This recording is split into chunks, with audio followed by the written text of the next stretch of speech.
வணக்கம் friends.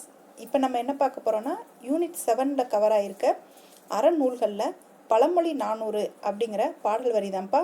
New புக்கில் ஒன்று, ஓல்டு புக்கில் ஒன்றுன்னு 2 இருக்குது. இது 2 மட்டும்தான்ப்பா பார்க்க போகிறோம். இது நம்ம படிக்கணுமான்னு கேட்டிங்கன்னா கண்டிப்பாக படிக்கணும்ப்பா. ஏன்னா இது ரெண்டுமே சிலபஸில் கவர் ஆகுறதுனால இதை படித்து தான் ஆகணும். பாடல் வரி படிச்சுட்டு பாடலின் பொருள் படித்தீங்க அப்படின்னா அதுக்கு நமக்கு என்ன பாடல் அப்படிங்கிறது நமக்கு புரிஞ்சிடும். அப்புறம் சொல் பொருள் படிச்சுட்டு நூற்குறிப்பும் ஆசிரியர் குறிப்பும் படிச்சுட்டு இந்த வீடியோவை பிடிச்சிக்கலாம்ப்பா. உங்களுக்கு இந்த நம்ம சேனலில் வர வீடியோலாம் உங்களுக்கு பிடிச்சிருந்துச்சி அப்படின்னா சேனலை சப்ஸ்கிரைப் பண்ணிக்கோங்க. டெஸ்ட் எழுதணும் அப்படின்னா டெலகிராமில் ஜாயின் பண்ணிக்கோங்கப்பா. இப்போ வாங்க நம்ம இந்த பழமொழி 400ல் என்ன பாடல், அந்த பாடலுக்குரிய மீனிங் என்ன அப்படிங்கிறத பார்க்கலாம். ஃபஸ்ட்டு பாருங்கள், கல்வியின் சிறப்பை பற்றி தான் இவங்க சொல்லியிருக்காங்க. அதில் என்ன சொல்லியிருக்காங்கன்னு பாருங்கள். ஆற்றவும் கற்றார் அறிவுடையார் அப்படின்னு சொல்கிறோம். ஆற்றவும் கற்றார் அறிவுடையார் அப்படிங்கிறாங்க. அதாவது கற்க வேண்டிய நூல்களை நிறைவாக கற்றவங்க தான் அறிவுடையவங்க அப்படிங்கிறாங்க. நெக்ஸ்ட்டு அத்துடையார், அவங்க அந்த அறிவு நிறைந்த நூலை கற்றவங்க நாற்றிசையும் செல்லாத நாடில்லை. இந்த 4 திசையுமே அவங்க போகாத நாடே இல்லை அப்படிங்கிறாங்க. அந்நாடு வேறு நாடு ஆகா. அப்படி போனாலுமே அந்த நாடு வேற நாடு கிடையாது. அவங்களுக்கு தமவேயாம், தம்முடைய நாடு தான் ஆயினால் அதனால அவங்க என்ன செய்யணும் அப்படின்னா, ஆற்றுனா வேண்டுவது இல். ஆற்றுனா அப்படின்னா வழிநடை உணவு அப்படின்னு சொல்லுவாங்கப்பா. நம்ம அந்த ஊருக்கு எங்கேயாவது டூர் எங்கேயாவது போகும்போது ஒரு வேளைக்கு சாப்பாடு கட்டிட்டு போவோம்ல, அதுதான் ஆற்றுனான்னு சொல்லுவாங்க. அப்படி அவங்க ஆற்றுனா அவங்களுக்கு வேண்டுவது இல் அப்படிங்கிறாங்க. அந்த ஆற்றுனா அவங்களுக்கு தேவையே இல்லை அப்படிங்கிறாங்க. ஏன்னா கல்வி கற்றவங்களோட மகத்துவம் அப்படி இருக்கு. அவங்க எந்த நாட்டுக்கு போனாலும் அது அவங்க நாடு ஆயிரும். அவங்களுக்கு தேவையான சாப்பாடு அந்த நாட்டிலேயே கிடைக்கும் அப்படின்னு சொல்லி இந்த பாடல் வரிகளில் சொல்றாங்க. யார் சொல்றாங்கன்னு பார்த்தீங்கன்னா மூன்றுரை அரையனார் அவர்கள் தான் சொல்றாங்க. இதோட சொல்லும் பொருளும் பாருங்க. ஆற்றவும் அப்படின்னா நிறைவாக, நாற்றிசைனா 4 + திசை, தமவேயாம்னா தம்முடைய நாடுகளே, ஆற்றுனா அப்படின்னா 6 + உணா, 6னா வழி, உணானா உணவு, வழிநடை உணவு. இதை கட்டுச்சோறு அப்படின்னு இந்த காலத்தில் சொல்கிறாங்க. எந்நாட்டிற்கும் சென்றாலும் அந்நாட்டில் கற்றோரை வரவேற்று உணவு அளிப்பர் அப்படிங்கிறத இந்த பாடல் உணர்த்துது அப்படின்னு சொல்கிறாங்க. நெக்ஸ்ட்டு இந்த பாடலோட ஆசிரியர் குறிப்பு பாருங்க. இந்நூலின் ஆசிரியர் யாருன்னு பார்த்தீங்கன்னா மூன்றுரை அரையனார் அவர்கள் தான். அவங்க மூன்றுரை அப்படிங்கிறது அவங்க ஊர் பேரு அப்படின்னு சொல்கிறாங்க. இதில் மாறுபட்ட கருத்து இருக்குப்பா. மூன்றுரை அப்படிங்கிறது ஊர் பேரு. அரையன் அப்படிங்கிற சொல் அரசரை குறிக்கும். இல்லை அப்படின்னா இவர் மூன்றுரை என்ற ஊரை ஆண்ட அரசனாக இருக்கலாம் அப்படின்னு சொல்றாங்க. அப்படி இல்லை அப்படின்னா அரையன் என்பது புலவரோட குடிப்பெயராகவும் இருக்கலாம் அப்படிங்கிறாங்க. அதாவது சில பேருக்கு பின்னாடி அவங்க குடிப்பெயரை சேர்த்து வச்சுக்கிடுவாங்கல்ல, அது மாதிரி இது அவங்களோட குடிப்பெயராகவும் இருக்கலாம் அப்படின்னு சொல்லியும் இவங்க சொல்றாங்க. இதை தெளிவாக படிச்சுக்கோங்க. நெக்ஸ்ட் பாருங்க, நூல் குறிப்பு பாருங்க. 14 கீழ்கணக்கு நூல்களில் இந்த பழமொழி 400 ஒன்று. அதாவது 400 பாடல்களை கொண்ட நூல் அப்படிங்கிறாங்க. இந்நூலில் ஒவ்வொரு பாடலும் ஒரு பழமொழி இடம்பெற்றிருக்கும். இந்த நூல் முடியும் போது ஒரு பாடல்லையுமே ஒரு பழமொழி இடம்பெற்றிருக்கும் அப்படின்னு சொல்கிறாங்க.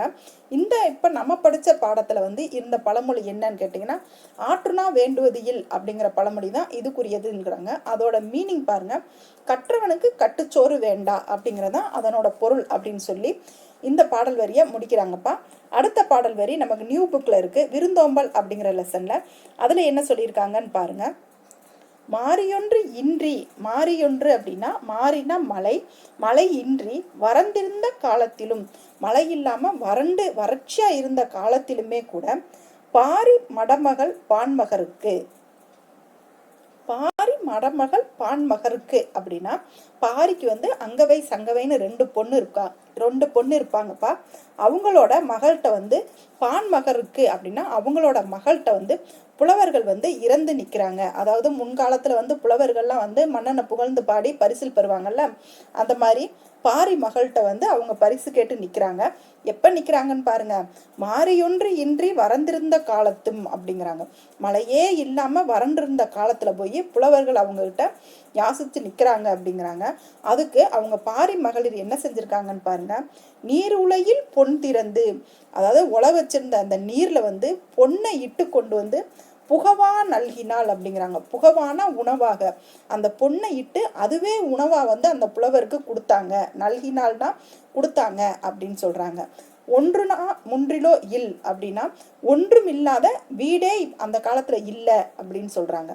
அதுதான் இந்த பாடலோட பொருள்பா. என்னன்னு பாருங்க, மாறியொன்று இன்றி வறண்டிருந்த காலத்தும் மழை எதுவுமே இல்லாம வறண்டிருந்த போதும் கூட பாரி மடமகள் பான்மகருக்கு அந்த புலவர்கள் வந்து பாரி மகளோட்ட வந்து கேட்டு நிற்கும் போது அவங்க என்ன செஞ்சாங்கன்னா, நீர் உலையில் பொன் திறந்து கொண்டு, அந்த நம்ம உலை வைப்போம் இல்லைங்களா, அந்த உலையில வந்து அவங்க பொண்ணை இட்டு புகவா நல்கினால், உணவுக்காக அந்த பொண்ணை வந்து அவங்களுக்கு பரிசா கொடுத்தாங்க அப்படிங்கிறாங்க. அப்பனா ஒன்றுனா முன்றிலோ இல் அப்படின்னா ஒன்றும் இல்லாத வீடே அந்த காலத்துல எதுவுமே இல்லை அப்படின்னு சொல்லலான்னு 3 அறையினார் வந்து இந்த பாடல் வரியில சொல்லியிருக்காங்க. இதுல சொல்லும் பொருளும் பாருங்க. மாறினா மலை, வறந்திருந்தனா வறண்டிருந்த, புகவான உணவாக, மடமகள்னா இனமகள், நல்கினால்னா கொடுத்தாள், முன்றில் அப்படின்னா வீட்டில் முன் திண்ணை, அந்த காலத்துல திண்ணை கட்டி வச்சிருக்காங்கல்ல, திண்ணை இருக்கும், அந்த திண்ணை இருக்கு இல்லைங்களா, அந்த இடத்த குறிக்கும் அப்படின்னு சொல்றாங்க. இதோட நூல்வெளி பாருங்க. பழமொழி 400 அப்படிங்கிற நூலின் ஆசிரியர் யாருன்னு பார்த்தீங்கன்னா 3 அறையினார். இவங்க வந்து 4ஆம் நூற்றாண்டை சேர்ந்தவங்க அப்படின்னு சொல்றாங்க. இதை எப்படி சொல்றாங்க அப்படின்னு, இதை 4ஆம் நூற்றாண்டை சேர்ந்தவங்கன்னு சொல்றாங்க. இதை நீங்க எளிமையா எப்படி ஞாபகம் வச்சுக்கிறீங்கன்னா 3 அறையனார் அப்படின்னு சொல்றாங்க. 3 அப்படின்னா 3.5 தானே. அப்ப நம்ம 5க்கு அப்புறம் வந்தா எல்லாமே நம்ம முழு எண்ணா மாத்திருவோமா, அப்ப இவர் 4ஆம் நூற்றாண்டை சார்ந்தவர் அப்படின்னு எளிமையா ஞாபகம் வச்சுக்கோங்க. பழமொழி 400 நூலின் கடவுள் வாழ்த்து பாடல் மூலியமா இவங்க வந்து சமண சமயத்தை சேர்ந்தவங்க அப்படின்னு அறிய முடிகிறதுன்னு சொல்றாங்க. அவங்க பாரி மகள்கிட்ட சாப்பாடு கேட்டு போகும்போது நல்லா சமணம் போட்டு சாப்பிட்டு வந்தாங்கன்னு ஞாபகம் வச்சுக்கோங்க. ஷார்ட்கட்காக தான்ப்பா, யாரும் மனசை புண்படுத்துற மாதிரி இருந்துச்சுன்னா நீங்க உங்களுக்கு பிடிச்ச எளிமையான ஷார்ட்கட் வச்சுக்கோங்க. நெக்ஸ்ட் பாருங்க. பழமொழி 400 வந்து 14 கீழ்கணக்கு நூல்கள்ல ஒன்று, 400 பாடல்களை கொண்டது அப்படிங்கிறாங்க. இந்த பழமொழி 400 வந்து 14 கீழ்கணக்குல தான் ஒண்ணு. இது வந்து 400 பாடல்களை கொண்டது. 10 அதிகாரமா பிரிச்சிருப்பாங்க. ஒன்னொன்னுக்கு வந்து 10 அதிகாரமா பிரிச்சு அதிகாரத்துக்கு 10 பாடல்கள் அப்படின்னு பிரிச்சு வச்சிருந்தது வந்து முதுமொழி காஞ்சி. அதை கொண்டு வந்து அந்த முதுமொழி பழமொழி அப்படின்னு கொண்டு வந்து நீங்க கன்ஃபியூஸ் ஆகிடாதீங்க. இது பழமொழி 400. இந்த பழமொழி 400 ஏன் பேர் வந்துச்சு அப்படின்னா, இது 400 பாடல்கள் இருந்ததுனால இதுக்கு பழமொழி 400 அப்படின்னு பேர் வந்துச்சுன்னு சொல்லி இந்த நூல் வெளியே முடிக்கிறாங்க. இதோட நமக்கு புக்ல இருக்க இந்த பழமொழி 400 2 செயல் பகுதியுமே முடிஞ்சிருச்சு. இந்த 2 மட்டுமே பார்த்தா போதுமானதா இருக்குன்னு கேட்டிங்கன்னா இது 2 மட்டுமே போதும்பா. நம்ம புக்கு கண்டென்ட் மட்டும் படித்தா போதும். அவுட் சோர்ஸ் வந்து நம்ம படிக்கவே தேவையில்லை. சொல்லும் பொருளும், பிறமொழி சொற்கள், லகர வேறுபாடு, ஓரெழுத்து ஒரு மொழி, இதுக்கு மட்டும் நம்ம அவுட் சோர்ஸ் பார்த்தா போதும். அதுவும் அவுட் சோர்ஸுமே நம்ம கவர்மெண்ட் கீ மட்டும் பார்த்தா போதும். அதை தாண்டி நம்ம வெளியே போக வேண்டியதில்லை. மித்த நமக்கு செய்யுள், நமக்கு தமிழ் தொண்டும் தமிழறிஞன், இது ஃபுல்லாகவே பாலிட்டி, ஹிஸ்ட்ரி, இது ஃபுல்லாகவே நம்ம 6th to +2 நம்ம புக்கு மட்டும் பார்த்தா போகும். அதுக்கு மேலே எக்ஸ்ட்ரானா சிறப்பு தமிழ் மட்டும் பார்த்தா போதும். அதை தாண்டி நம்ம எதுவுமே வெளியில் போக வேண்டியது இருக்காது குரூப் 4 பொறுத்த மட்டும். அதனால இந்த 2 பழமொழியுமே, இந்த பழமொழி 400 இந்த 2 செயலுமே நீங்கள் பார்த்துக்கிட்டு நல்லா ப்ரிப்பேர் பண்ணுங்கள். எக்ஸாமுக்கு ரெடி ஆகுங்க. இன்னும் நாள் கொஞ்சம் தான் இருக்குது. வீடியோ பிடிச்சிருந்துச்சுன்னா சேனலை சப்ஸ்கிரைப் பண்ணுங்கள். டெஸ்ட் எழுதுனா டெலகிராமில் ஜாயின் பண்ணிக்கோங்க. தேங்க்யூ.